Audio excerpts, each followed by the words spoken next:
English we speak. From bbclearningenglish.com. Hello and welcome to the English We Speak. With me, Feifei. And I'm Neil. So, come on, Feifei. You've been grumpy all morning. What's upset you? We have a new tea-making rota, and it seems that Rob will be making less tea than me. Are you sure? Yes. Look, Feifei, Monday morning, Tuesday afternoon, Thursday morning, and every other Friday. Rob, just Wednesday morning. This tea-making rota is so unfair. I'm really going to complain about this at the next tea meeting. He always has it easy. Is it that important, Feifei? If I were you, I'd let sleeping dogs lie. You could make things worse. Let sleeping dogs lie? You mean leave things as they are to avoid causing trouble or restarting an old argument? Exactly. We had this argument before, and the result was this new tea-making rota. So just like avoiding waking up a dog and making it angry, let sleeping dogs lie. Let's hear some more examples of this phrase. I was going to mention the argument we had last night, but decided to let sleeping dogs lie. Let's not go over last night's performance. Let sleeping dogs lie and move on. Don't remind her about the divorce. Let sleeping dogs lie and talk about something else. This is the English We Speak from the BBC, and we're finding out about the phrase let sleeping dogs lie, meaning to leave a situation as it is and avoid causing trouble or restarting an old problem. That's all very well, but it still seems unfair that I'm the one who has to make tea the most. Come on, Feifei. Can't you remember why we had a new tea-making rota? It was because Rob makes such awful tea that we wanted him to make less of it. Oh, yes. Rob does make awful tea. You're right, Neil. It's not worth making a fuss. We definitely don't want Rob to be making our tea too often. Yes, let sleeping dogs lie. But hold on. I didn't see your name on the rota. Shouldn't you be making tea? I thought you were keeping quiet. You never make tea. I'm going to say something about this. Shh! Don't wake up the sleeping dogs. I'll go and make some tea now, OK? Bye. Bye, and don't forget 2 sugars. The English we speak. From bbclearningenglish.com. Hello and welcome to the English We Speak. With me, Feifei. And me, Rob. So, Rob, I have a very simple question for you. Yep. Why have you got enormous whiskers glued to the side of your face? And why are you wearing a running vest? Well, Feifei, it's a new year, and according to our Chinese friends, it's the year of the rat. New year, new resolutions. So I've decided to join the rat race. You've decided to join the rat race? You mean to get really competitive at work and concentrate on promotions and pay rises at the expense of your free time? That's right. But why? Money. Right. Well, let's hear some examples of this expression before a little more explanation. I am going to quit the rat race. I earn all this money, but I never have enough time to spend it. It's just work, work, work. People complain about the rat race, but if you earn enough, you can retire at 50. Nieves decided to quit the rat race after she had a serious health scare. She realised that the money wasn't worth the stress. You're listening to the English We Speak from BBC Learning English. In this programme, we're looking at the expression rat race. It's used to describe a way of life in which people work very hard for a lot of money. But there's no free time, and it's very, very competitive. You heard in the examples, we often hear the word quit used with rat race. Quit the rat race. But you, Rob, have decided to join it. You do know that you don't have to look like a rat to join the rat race. And you certainly don't have to wear a racing vest. Just trying to make things clear for our audience, Feifei. I do quite like those whiskers, though. Bye. Bye-bye. The English we speak. From bbclearningenglish.com. Hello and welcome to the English We Speak. With me, Fei-Fei. And me, Rob. Hey, Fei-Fei, I have a little challenge for you. Oh, good. I like a challenge. Right, well, can you name a bird that has bright feathers? A parrot? Nope, it has big, colourful feathers that it sticks up when it's showing off and trying to attract a mate. Got it, a peacock. Why are you asking? Well, it's a clue for this authentic English phrase. Can you think of an expression which describes someone showing off to attract attention? Yes, Rob, it's peacocking. I often use it to describe you. But Rob, peacocking never impresses me. Well, Fei-Fei, you are hard to impress. But maybe these examples of peacocking will. Why does Dev have to wear that bright shirt and walk around the office talking and laughing loudly? It's obvious that he's peacocking, but to me, he's just annoying. When we first met, I was impressed by John's flashy clothes and constant jokes.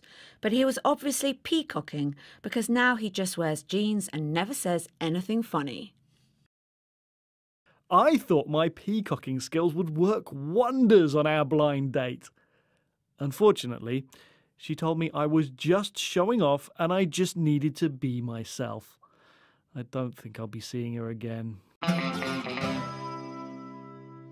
You're listening to the English We Speak from BBC Learning English.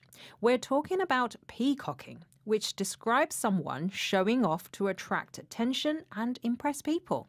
Originally, it described an extreme and over-the-top way a man might dress and the arrogant way he might behave to attract a woman. Yes, I can see why you would have been good at that, Rob. Well, women do it now too, Fei-Fei. For example, by bragging on Instagram about the amazing things they've done. OK, it seems like anyone can be guilty of peacocking these days. Well, you'd never find me peacocking, Fei-Fei.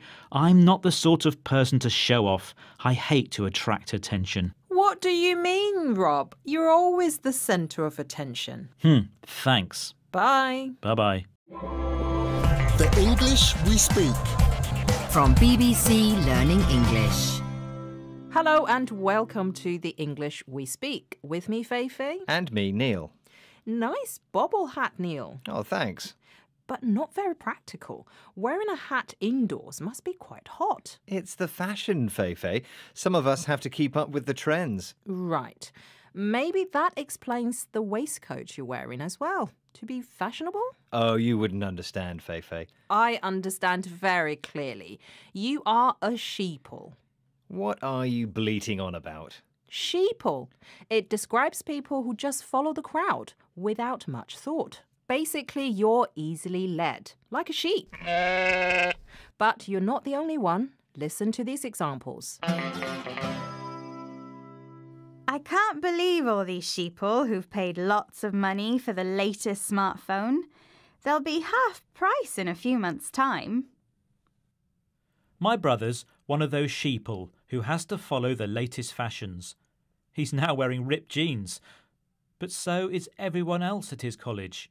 Although nearly everyone in my class has one of those smartwatches, I'm not going to be one of those sheeple. I'm going to stick with my old watch my grandmother gave me instead. This is the English We Speak from BBC Learning English, and we're talking about the word sheeple. It's a mix of the English words sheep and people. It describes people who, just like sheep, follow what other people do or things that are trending. So you're saying I'm trending? No, I'm saying you're just following the trend. You can't think for yourself, like a sheep. I don't think so. Look, I'm wearing sandals and socks. That's not fashionable, but very comfortable. That reminds me of sheep as well. Stupid. Charming. I'd watch out, Fei-Fei. I might be a wolf in sheep's clothing. Bye, Neil. Bye. The English We Speak. From BBC Learning English. Hello and welcome to the English We Speak. I'm Fei-Fei. And I'm Rob. Hello. Fei-Fei, you're looking a bit angry. Me angry? I am angry. Oh no, what's the problem? I think you know, Rob. Somebody told the boss that I spilt coffee over his computer yesterday. and now he's angry with me. Oh no. What kind of mean and horrible person would try and get you into trouble? You and the boss were the only people left in the office last night. Oh, hold on, Feifei. If you're implying it was me who told the boss, then you're barking up the wrong tree. Please don't make me any angrier by saying that I'm like a dog. No, Feifei, just calm down. I should be angry because you're making the wrong assumption about who told the boss, okay? That's what I mean by barking up the wrong tree.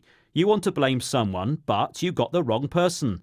I didn't even know you'd done it. Okay, I'm sorry. So the phrase barking up the wrong tree means making the wrong assumption when trying to achieve something. Shall we hear some examples while I make you a coffee to say sorry? If you think I have enough spare cash to pay for your holiday, then you're barking up the wrong tree. You're barking up the wrong tree if you think I was the one who said you were leaving. It wasn't me. You're barking up the wrong tree if you think I'm going to lend you my car. I've seen how you drive. You're listening to The English We Speak. We're talking about the phrase barking up the wrong tree. It means to make a wrong assumption about someone or something. The phrase can also mean doing something in a way that will not work. You're basically wasting your time. Like a detective trying to solve a crime by obviously arresting the wrong man. He's barking up the wrong tree. OK, Rob, understood. And here's your coffee to say sorry for barking up the wrong tree. Thanks. Make sure you don't spill it this time. The boss will be really angry. Oh, what did I say? If I find out you did tell the boss, I'll make sure to bark up the right tree, OK? OK, Feifei. Ooh, I hope your bark is worse than your bite. Bye. Bye. The English We Speak. From bbclearningenglish.com. Hello, I'm Feifei and welcome to The English We Speak. And joining me is Rob. Hello, everyone. So, Rob, I hear you have a new hobby. Yes, that's right. It's very exciting. Let me show you. Ah, bees! I don't like them. Shut the door. So your new hobby is beekeeping? Yes, I'm a beekeeper and I love it. But there is a sting in the tail. Of course there's a sting in the tail. Bees sting and it hurts. And that's why I don't like bees. They only sting when they're angry, Feifei. And anyway, when I said there's a sting in the tail, I wasn't referring to the bees. I meant something unpleasant comes with something that is meant to be pleasurable. Yes, as I said, looking after bees means you're likely to get stung. That's true, but what I meant was beekeeping is fun, but I wasn't expecting it to cost so much money. I had to buy all these hives and these special protective clothes. Yes, you do look silly. So you're saying beekeeping is fun, but the unexpected cost of it is the sting in the tail? Exactly. Let's hear some examples while I go and get some honey. We had a great holiday, but it had a sting in the tail. When we got home, we discovered our house had been broken into. I love her new book. The story's funny and romantic, but there's a sting in the tail when someone dies. Yeah, we all got a pay rise this month, but there's a sting in the tail. We're expected to work longer hours. So that's a sting in the tail, a phrase that means something unpleasant and sometimes unexpected happens when doing something good or fun. OK, Feifei, one of the good things about beekeeping is you get this delicious honey, and that's free. Go on, Feifei, try some. Honey, delicious. Oh no, you've brought something else with you. It's a bee. Oh, don't panic. I'll try to catch it. Ouch! That hurt. Oh dear, it looks like beekeeping has more than one sting in the tail. Very funny. Bye. The English We Speak. From BBC Learning English. Hello and welcome to The English We Speak. I'm Feifei. And I'm Rob. Now, Feifei, can you help me with this social media post I'm trying to write? I'll try. What do you want to say? Well, I want to post something about how tired I am because I've been working so hard and how I just can't go on. It looks like you're looking for sympathy. Sympathy? No, I just want to tell people how exhausted I am because I'm so hard working. You just don't understand. I completely understand. You are sad fishing. Sad fishing? I don't even like fish. No, Rob, you're fishing for sympathy. When someone is sad fishing, they're exaggerating their emotional problems, particularly via social media. So they get sympathy or attention from others. That doesn't sound like me. Right, well, I'm going to send my post now. There, done. Good luck. Let's hear some examples of sad fishing. He got lots of likes for his post about having no friends, but I think he was sad fishing. He's got loads of mates. I don't know if Heidi really has a problem with her skin. I think she's just sad fishing and wants attention. Some people say there's a growing trend for sad fishing and people just share their worries online to get noticed, but I wonder if it's a cry for help. This is the English we speak from BBC Learning English, and we're talking about the expression sad fishing, which describes when someone exaggerates their emotional problems, particularly on social media, to get sympathy or attention. It's not a nice thing to do. So, Rob, how's your sad fishing going? It's not sad fishing, Feifei. I'm just telling people about my terrible life, so they understand. Oh, and look, I've received a comment already. Oh, who from? It's from Roy. He says, "Stop moaning, I work even harder every weekend and every evening, but it's okay because I love my job." It looks like he's fishing too. What, sad fishing? No, fishing for compliments. Trying to get someone to say something good about him. No, he's just sad. Working at the weekends? Perhaps my life isn't so bad. I think I'll delete my post now. Good idea. Bye, Rob. Bye. The English we speak. From bbclearningenglish.com. Hello and welcome to the English we speak. I'm Feifei. And I'm Roy. I'm glad you're here, Feifei. I'm really upset. Rob just sent me an email saying thanks for all my hard work and that I was a goat. I think that email was intended for me, for I am the goat. It makes me very happy when people call me that. You like being called a goat? No, Roy. GOAT is an acronym for the greatest of all time. That's why that email was meant for me. Ah, that makes more sense about why Rob would call me a goat. Because I did bake him over 1,000 biscuits. Well, I'll buy him 2,000 biscuits from the shop and then we'll see who Rob thinks is the goat. Clearly, everyone thinks it's me. You're very competitive, Feifei. Plus, I baked, not bought the biscuits. Let's calm down while we listen to some examples. That footballer is truly amazing. Every ball she touches ends in a goal. She's the GOAT. Have you seen the new film in the Pelican series? The special effects, story and acting are all perfect. It's the GOAT. My friend said that Ed Sheeran is the GOAT, but I'm not sure I agree. He's not my favourite artist. This is the English we speak from BBC Learning English, and we're talking about the expression GOAT. GOAT is short for greatest of all time and is used to talk about things or people that we think are the best. Yes, for example, footballers or other sports stars who you think are number one. You can call them the GOAT. It can be a way to express your opinion. You can even use it for video games or films. For example, the film that I think is the GOAT is... Don't even finish that sentence, Roy.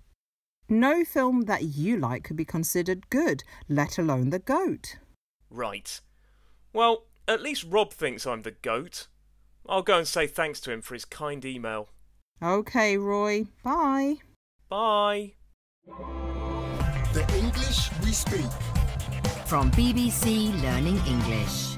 This is the English we speak. With you, Neil. And you, Feifei. Hello, everyone. Ah, Neil, it sounds like you're in a good mood. You'll never find me in a bad mood, Feifei. Why? Well, I wanted to ask you a favour. Oh, yeah? I need to leave early today and wondered if you could finish this programme on your own and then start writing another script. Are you joking? If you think I'm going to do all my work and yours, then you're living in cloud cuckoo land. Where is that exactly? I can assure you I live in London. Yes, I know that. What I mean is that you are silly to think the impossible is possible. That's living in cloud cuckoo land. Basically, you are misguided to think I can do my work and your work, OK? OK, Neil, if you say so. Neil thinks I'm silly to believe he can do his work and mine, but we'll see. Let's hear some examples, shall we, while you visit cloud cuckoo land. If my teacher thinks I can do my grammar homework and learn all my new vocabulary tonight, then he's living in cloud cuckoo land. If you think we're going to win this match with only 10 players, then you're living in cloud cuckoo land. He's clearly living in cloud cuckoo land. How can we ever afford to buy a house with the little money we earn? So, living in cloud cuckoo land describes a situation where someone thinks doing something impossible is possible. So it's about someone being unrealistic. Exactly, like you wanting to go home early and me doing all your work. Ridiculous. Well, Neil, if you think I'm going to sit here and miss out on front row seats at the theatre, then you are living in cloud cuckoo land. Oh, so you're off to the theatre, leaving me to finish the programme? I am, Neil. See ya. Well, everyone, today's programme is about the phrase living in cloud cuckoo land, and it appears I'm in it. Bye for now. The English we speak. From bbclearningenglish.com. Hi, Neil. Good holiday? Lovely, thanks. You know I adore the beach. Your kids must have loved it too. Ah, they didn't come. They were at summer music camp. That's very dedicated. Well, they have piano exams to pass, Feifei. And then there's a French test when term starts again, so they've been having intensive French lessons every evening. Wow, you really are tiger parents. Tiger what? I mean, you push your kids to achieve success at school. A tiger mother or tiger parenting describes a particular kind of strict upbringing. Well, let's say we just want what's best for our kids, even if they don't appreciate it yet. The phrase tiger mother was first used to describe a style of raising children, common in some traditional East Asian households, though it can be adopted by anyone. It appeared in a book by Chinese-American law professor Amy Chua, who claimed her academic success was partly thanks to her own tiger mother. Let's hear some examples. I never got to relax as a child. My tiger mother had me up at 7 a.m. practicing the violin every Saturday and Sunday. We've decided to let little Bruno do whatever he wants, whenever he wants. I'm worried tiger parenting would stress him out. I have my tiger parents to thank for making me learn my multiplication tables at the age of 3. I would never have become the governor of the bank otherwise. You're listening to The English We Speak from BBC Learning English. Our expression is tiger mother. Well, Feifei, how to be a good parent is always a subject of debate. Tiger parenting is no exception. It all depends on your values, really. Absolutely. In any case, Neil, it sounds like your kids have had a very busy summer of learning. What are you up to with them this weekend? Anything fun? We're going to the zoo. Oh, that's nice.